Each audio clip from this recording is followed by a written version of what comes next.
Welcome on everybody. It's your island girl, and I'm back with another reaction video for you today. And today I'm checking out British things I can't live without.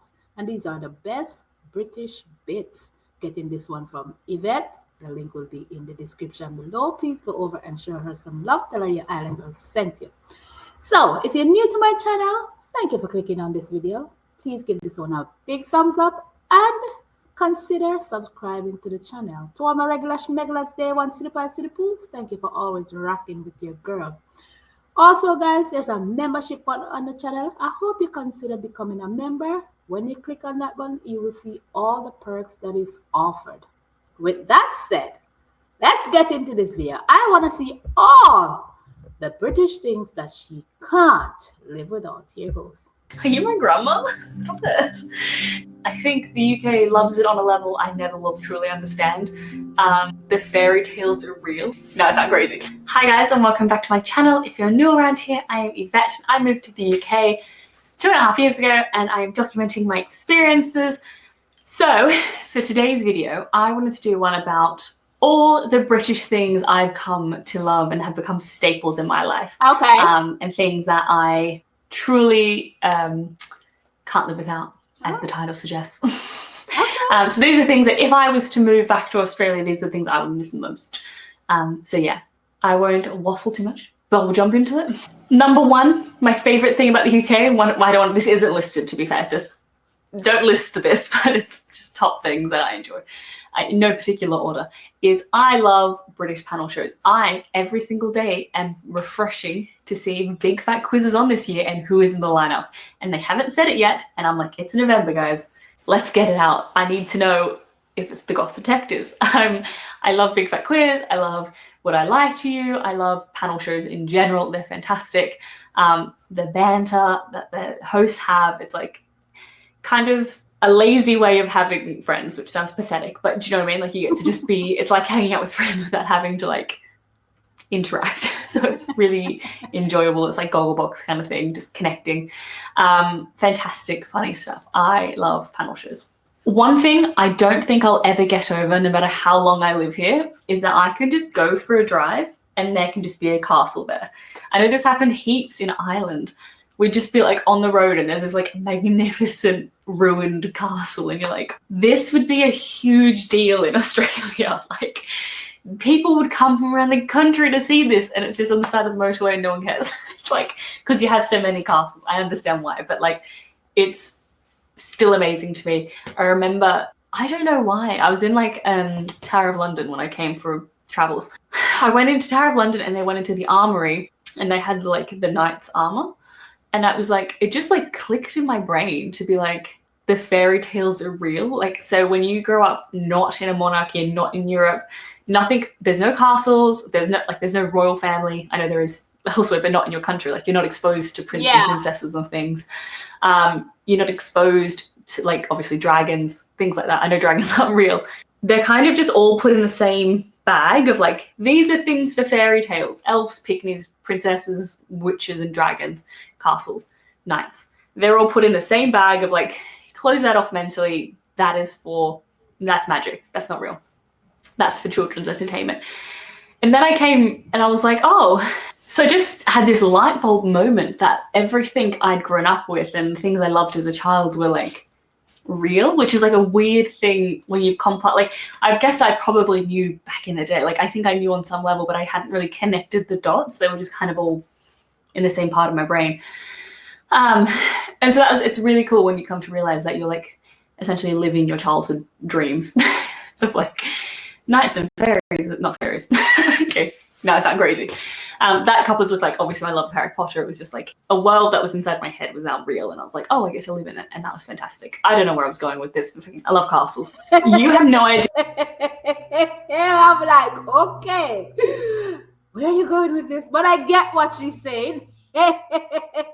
I honestly get what she's saying. She's like, just say, listen, when you live in a country where you're not exposed to queens and princesses, and then when you come and then you don't see castles where you are, and then when you come to the UK, you understand, you're just driving down the road and you just see a castle out of nowhere, like, okay, you know, it's like it grabs your fascination. It be like you can't help yourself, but like, oh, cool, cute, you know. And like she said, when she went into the and see the guard armors and stuff, it be like, oh, nice, cute. So I get what she's saying, but I'm like, oh, where's she going? Well, and when she talk about panel show, I've seen a few of your panel shows, and I just clippings of it, and I do enjoy it. It's different, and I like that, and the bantering, and nobody's getting upset or feel offended or in any way, and I love that. So yeah, I can see why she loved that so much. She can't live without that if she moves. Then okay, let's move on next. Idea with the tube is, I know I'm one of those people now that if I get to the tube and it's like 4-minute wait, I'm like, ugh. I get it. But it truly is fantastic. Tapping on, tapping off, not having to buy tickets, not having to being able to get anywhere, being able to get anywhere and not have to wait. Peak hour in Sydney, you wait 15 minutes. I'm like, it's crazy. And then you've also got rail around the country, so you're traveling anywhere, so everywhere is accessible. I will say the prices should change for particularly the overground, or just the rail services, but you know, nothing's perfect yet. I just think it's fantastic, and I think I would definitely miss that. I used to rage on the way home from work when I worked in Sydney, and I used to just sit there in my head building a thesis as to why you call it like TFL, it's called City Rail in Sydney. So we call it Shitty Rail or City Fail. And I'd sit there and come up with like a thesis to why it's broken and how to fix it and what's wrong with it and blah. And fume. So I don't have to do that now, which is great. So I don't know if I could go back. It'll be interesting when I do, because I'll be like, it'll be interesting with my new perspective. I think it'll infuriate me more. That's one that I hear a lot about your tube. Taking the train is a pleasure. It's not a long wait. And even if something goes wrong, you're told what is wrong and how long before you get another one. Here in the US, you know how we're used to it. Delays on top of delays, and and to just tap and go, like you said in the UK, it's just amazing. You understand me? It's just there, and it gets you from point A to point B. So I see where she's coming from with that. Who wouldn't love something like that? Who? It's not no 15 or an hour wait, or you have to run and go catch a cab, or you have to be like, okay, this train is not running. You have to go across the platform to get a different train that's going somewhere else to jump onto. Yeah, it's ridiculous. But yeah, I see what she's saying. I'd love the convenience of that as well. Love how cashless the UK is. I don't know, this could just be a time thing. Where I'm from might be the same, but I truly enjoy just being able to tap. I haven't held cash in so long. I don't think I've ever really held cash in the UK, to be completely honest. Everything's always been cashless for me, and I love it. I hate carrying cash. It makes me nervous. But yeah, tapping on, tapping off everywhere I go. Loves it. And then I also love and would miss the pubs. Now, I don't know, all over the world, people have tried to replicate pub culture, and they just haven't done it the right way. I don't know, there's something special about British pubs, and there's something in the water here, I don't know. But they're cozy, they're not like, sometimes whenever alcohol gets mixed, often it gets like raucous and a bit like inappropriate, but it's not. Pubs here can be family, they can be raucous, they can be anything. They're just cozy, comforting places. Pub trivia is also lovely, and you get, depending on where you go, but you mostly get decent food, unless it's a Wetherspoons, but hopefully you've seen that video of mine. If not, I did the best and worst Wetherspoons, and that's where I'll leave it. But yeah, overall, pub culture, fantastic. Yeah, I just love it so much. I just love the hominess of it, the Christmas. Like, it's just, I don't know. It's like a je ne sais quoi. Like, well, you can't explain it. It's just something special. In Australia, we don't really have pubs. We have like RSLs, but they're like literally just like a Wetherspoons, which we know. So I would definitely miss the pub culture and the pub quizzes most of all. On that note. See? She called my middle name, Pub. I'm sorry, I can't help myself. I can't wait to come and experience the pub life. If you have looked at all my videos with anything I talk about when it comes on to the pub, I just get excited. Just the way that it sounds, and the way that when I look at videos and the way that you guys make it look, it is so cozy and comfy, and everybody can, feel good being in that atmosphere with everybody there, from kids down to adults in the same space. It doesn't get too rowdy, and yes, you get the best beer on tap, or it just, I just love. I can't wait to experience it. That's all I'm gonna say about that. I realize a lot of videos now they're saying, listen, they're cashless and they like that. Here in the US, that's not the case as yet. But a lot of people say, listen, I don't have to think and worry about cash if I don't have, just tap and go and I'm good. You know, it's comfortable. But then I see some people saying, no, I don't want to be cashless because they're tracking my every move. Potato, patata. It's whatever make anyone, each person happy. That's how I see it. But yeah. Something that I've always tried to get my head around, I don't know if I ever have, is Sunday roasts. Like, it's truly an interesting thing to me that like everyone in the country just has the same meal on the same day. That is not a thing where I'm from. And often you go to the pub to do it because obviously making Yorkshire is really hard. It's wild to me. And they're great, they're beautiful, they're very hearty and lovely, don't get me wrong. I like a roast. I think the UK loves it on a level I never will truly understand. But I love the concept. I love that everyone comes together on a Sunday and sometimes goes to a pub to have with their family to have a roast. I think that's really cute. Yeah, maybe it's because I don't eat meat, but I don't know. I don't know if I'll ever fully understand, but I like it on paper. I like it sometimes. I don't eat it every week, but I like it when I have it. One thing that surprised me in the UK, I love this idea of the Sunday roast. It looks delicioso, if that's a word. It looks delicious. It looks amazing. I cannot wait to taste that Sunday roast. I've seen so many people show the Sunday roast, and I'm like, oh baby, it looks so good. Oh my! Every time I see it, every time I hear the word Sunday roast, somebody talk about. You guys know by now I'm a foodie, but she's. And then I didn't even know that when she said it is so unique that every household, even if they don't make it at home, they go out at the pub to have that Sunday roast. That is pretty cool. Think about it. She says she don't understand why she never get. I don't think she'll ever get that cancer, but I can understand it because in Jamaica on Sunday you have that special meal. It's either you have some rice and peas and some fried chicken or some curry goat or some oxtail.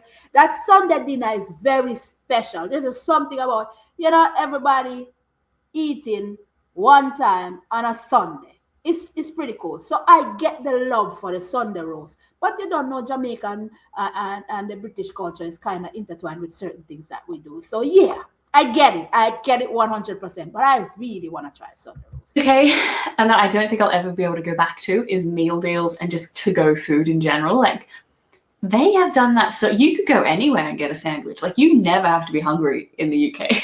Wow. Like, there's always, and the road stops, oh my gosh, I love when you're going on a road trip and you've got those, like, I don't know if they're called like service stops, is that it? Like, where there's often like fast food, or like you'll be able to like get, I don't know, do you know what I mean? It's like a little supermarket, but like a really well kept one, like on the side of the road, and you can get like road snacks. It's great. And like, yeah, Boots, Tesco's, Waitrose, Sainsbury's, Co-op, everyone has some sort of meal deal, some sort of to-go food. You have to get the deal, but like, you're going to end up with the deal because it just makes sense, and that's how they get you.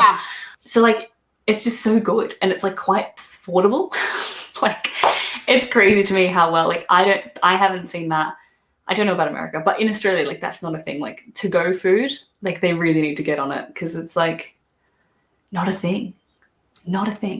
I love it so much. I think if I was now to go back, I think I'd rage because I'd be like, I'm hungry and I didn't plan ahead. What am I supposed to do? Now, this next one I put on. I get where she's coming from with that, because it's the same thing here when I do go camping with the kids. We can pull off in any one of these supermarkets that is on the way to wherever we're going, and they have to go food. They always have some form of fried chicken, potato wedges, and the meal deal is always the way to go. Period, point blank. It makes more sense. You get more for less money than when you're buying things in single. There's always something. So I get what she means by that. I'm like, yeah, that's cool. Because I don't even know what to call it, but like, the Brits use a lot of endearing words. Australians just use the C word, which is the most complimentary of all. But I was talking to a customer at work the other day, and she kept calling me Poppet, and I was like, this is on the list. No one's ever called me Poppet. She was like, you're a doll, you're a doll, you're a gem, thank you, Poppet, thank you. Are you my grandma? Stop it. It was so sweet, and I love it. And you get that all the time, is like they'll say love and darling and that. But yeah, this one just like epitomized the whole, I guess, endearing nature. My mum, I grew up with my mum, and maybe that's why, because she used to call everyone darling, and she calls them all darling because she forgets everyone's names. So everyone's sweetie darling. If you know Ab Fab, which is absolutely fabulous, there's Patsy and Eddie. My mum is Eddie, for context. So yeah, I'm used to that. So I think on some level it like plays into how my mum used to talk. So I'm like, Poppet? I will miss. That's one I realize a lot of people talk in their video too. When they come there and visit, the form of endearment, that how people talk to them, even though they're just meeting them for the first time, or just they're in an establishment, and people are talking to them. It is so nice. This is so cute. The little names that they call it makes them feel extra special. I'm like, oh, I can just imagine. I know it. I'm like, oh. The weather. Shoot me. I love British weather. Oh my God. I even got up the other day on Halloween. I got up. It was like raining. Daniel's football game was rained out. I went out. I was hungover. I came downstairs and I looked out the window. It was blowing. It was cold and it was rainy. And I turned to Dan and I was like, this is like a white Christmas for me. Like waking up on Halloween and having that horrific weather. I was like, yes, this is what I want. And then, so am I a bit goth? A little bit. So I love having an excuse to get cozy and watch films. But then you also have like the sunny days and it's never too hot, and I don't get burnt to I actually do get burnt to a crisp sometimes, but not as much as I used to. It's fantastic. Never too hot. Never that cold. I went to Lapland. So like Finland, like North Finland, like the Arctic, the proper Arctic, and it was like minus 20 degrees, and I was like, that's cold. When I have to like put 4 layers on to walk outside, that's cold. The UK is never that cold. Gives me enough variance to keep it interesting, but not enough to like severely impact my day-to-day. And that's exactly the sweet spot. I can't think of anywhere else weather-wise I would prefer to live than the south of England. I'm sorry, Northerners. On that note. Aw, that is so cute. Well, she's one of the rare ones that say they love the weather. One thing I like though about when you hear other Brits talk, they don't say they hate the weather. They say just listen, you gotta deal with it. Whether it's raining and sun is shining, you go outside and the wind blowing it, you get used to it. It's not a bother. But then that's one thing you always hear people complain, the weather is so bad. The weather is so bad. But she's saying, listen, I love it. You see that here and there. It's interesting because there's 1 minute there's this, the next minute there's that, another minute there's that. She get a touch of everything. The same thing here, like in Alaska. I don't mind the weather at all. And when she's talking about, when it's cold, it's not the cold that it's not to that extreme. Yeah, we get here negative 20 degrees here, so I know what she means. But I'm not layered up in 3 things. I've gotten so used to the cold that it doesn't really bother me. So I get what she's saying. And I love it here. No, I just love parks in the UK, particularly London, to be honest, because I live in a bit more rural area now. And we have so many parks and farms and it's stunning. But there's something about a curated garden with a fountain. It's just beautiful. Yeah. It's like being in a film, being in a storybook. Yeah. Just want to go talk to Mr. Darcy about getting my dowry. I don't know. They're just so nice. I think it's also maybe fountains. Maybe just like fountains. All this time I just liked parks, but really I just liked a garden with a fountain. We've all learned something today. My last one, and I think it's probably the most important. I love British humour. They're so funny. You get me every time. I love the sarcastic, dry humour, and you can just say things deadpan and people are into it. And it's like, I personally, but maybe I'm just like stroking my ego, is that I think it's slightly more intelligent type of humor, but yeah, I think it's just because I enjoy it. In that you don't, like hypothetically, if it was on TV, like you don't need a laugh track. You can all like get the joke without having to be like obvious. Like you have to pay attention to and be rewarded for it. Do you mean? I don't know if that's the right way to explain it, but I love British humor and I love the sass of it all and the bands and the dry deadpan. I love that. I love that dynamic. It is the best. So those are those are my favorite things about England and things I would miss. So give this video a thumbs up if you enjoyed it. Tell me in the comments below. What are your favorite things about England? What do you think you would miss the most of all if you had to move abroad? Awesome video. I like it. And I get where she's coming from when she talk about the humor. Your guys' humor is something. And I like the fact that, yeah, like she said, you don't have to set up a queue for somebody to laugh. You literally have to catch the joke. It has to make sense. You have to catch what they're saying. And to me, that is cool. You understand me? It's not forced. It's either you get it or you don't get it. And I like that. Maybe I'm weird, but I like it. And it's witty, and it's the little bantering or the sarcasm. You can't handle it. That's hey, I like it. Some of the time they fly over my head, and another time I'm like, oh, I got it. So I like it. When she talk about looking at your parts, I'm like, oh, from the parts to the castle, from the castle to the food, from the food to the humor, from the humor to the weather, from the weather to the pub life. You don't get no better than that. Of course, these are things that are amazing in the UK. Listen to me, and I haven't experienced it yet. You know, and to those little driving areas, the little shops that you can pop into when you're going out and you get a meal deal, get sandwich or something, and go on your merry way. Why not? It's your island girl, and I'm running out of here. Don't forget to hit the thumbs up button on this one. Let me know in the comment section what you'd like me to check out next. Your girl got you.